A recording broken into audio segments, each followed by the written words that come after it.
я Олександра. Вітаю вас у нашому щотижневому випуску новин про зміни клімату. Це літо видалося неймовірно теплим. Найтепліший червень і найгарячіший липень, про що свідчить аналіз метеорологічної інформації, збір якої було започатковано у далекому 1850 році. Інтернет-видання Carbon Brief повідомляє, що залежно від методу, який використовуватиметься для обчислення, цей рік, ймовірно, буде рекордним другим або третім найспекотнішим роком в історії. Рекорд 2016 року, напевно, не буде побитий, але експерти надзвичайно стурбовані тим, що тільки перше півріччя цього року стало достатньо гарячим, аби забезпечити 2019-му місце у трійці найспекотніших років в історії людства. Десятки нищівних пожеж охопили Сибір, переважно Іркутську та Красноярську області. Вже більше 2 мільйонів гектарів дикої природи вигоріло вщент. Однак Сибір не єдиний регіон, який постраждав від вогню. Зростання лісових пожеж цього року спостерігається в усіх арктичних регіонах, зокрема в Скандинавії, на Алясці та Гренландії. Ця ескалація пов'язана із підвищенням температури повітря, яка у свою чергу спричинена зміною клімату.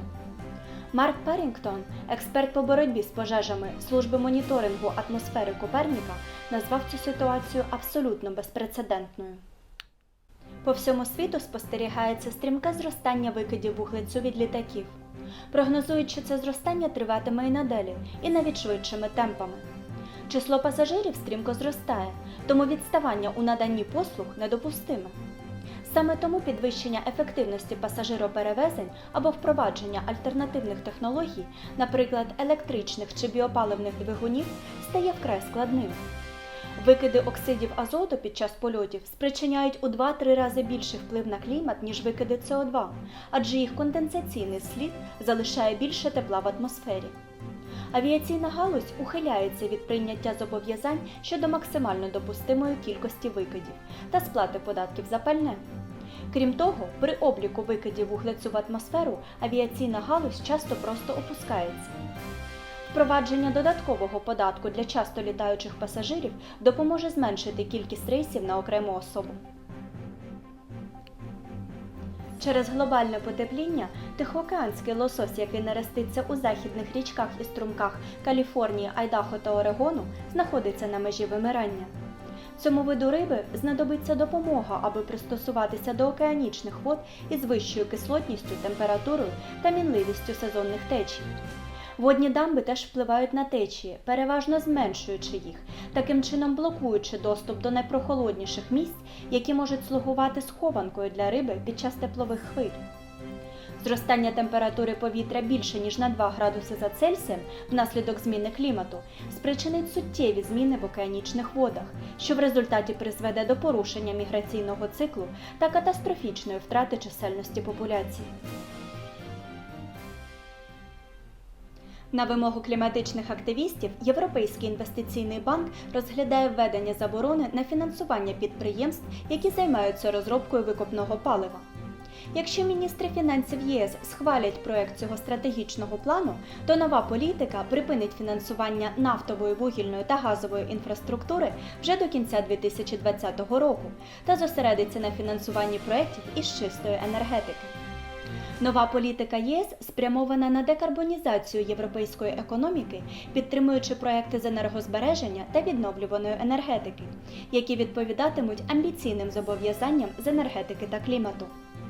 У 2018 році більш ніж 16 мільярдів євро було спрямовано на боротьбу зі зміною клімату. В рамках акції, яку очолив прем'єр-міністр Ефіопії Абій Ахмед, за один день було висаджено 350 мільйонів дерев, що вважається світовим рекордом. За минуле століття покриття лісів Ефіопії кардинально зменшилося – від 35 до 4%. Зусиллями чиновників та волонтерів були висаджені дерева на понад 1000 ділянках по всій країні. Однак недоброзичливці критикують акцію, вважаючи її навмисним відволіканням від серйозних проблем, які існують в країні. Наприклад, проблеми міжетнічних конфліктів, внаслідок якої в Україні з'явилося понад 2,5 мільйони внутрішньо переселених осіб.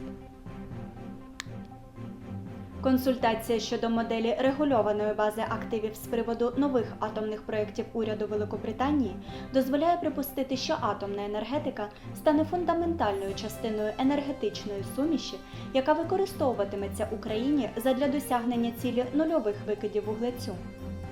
Консультація була організована цього тижня Департаментом з питань бізнесу і промислової енергетики, у якому вже місяцями працювали над новою так званою «білою книгою», планом, у якому будуть враховані як економічні аспекти, так і кліматичні цілі країни, а також міститимуться пропозиції щодо майбутнього законодавства.